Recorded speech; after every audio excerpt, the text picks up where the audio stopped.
Welcome to Luca is a Billionaire, where the only thing I invest in is your answers. You'll start by making sure your PC and Google Home share the same network and account. Open Chrome or Edge, sign into your Google account, and verify Wi-Fi names match.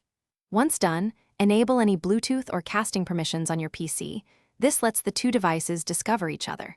Make sure your Google Home is powered and responsive. Say, "Hey Google," to confirm. These steps let you move from setup into actual casting and control without delays.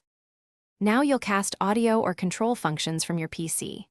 In Chrome, click the three-dot menu and choose Cast. Select your Google Home or a linked Chromecast. If you want voice control, open a web app that supports Assistant or use the Google Nest web controls. Allow microphone access when prompted. Once connected, play media or speak commands through the PC mic. Audio routes to the home device. Make sure volume and default playback device are set correctly before playing. To finish, stop casting from Chrome or the System Tray Cast icon and close any web assistant sessions.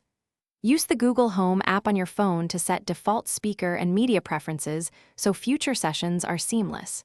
If casting fails, reboot your router, PC, and Google Home in that order. This clears network hiccups. If you still have problems, make sure your PC's firewall isn't blocking cast or that the browser is up to date. Those two fixes resolve most issues. Thanks for watching and please subscribe. It's the best investment you'll ever make.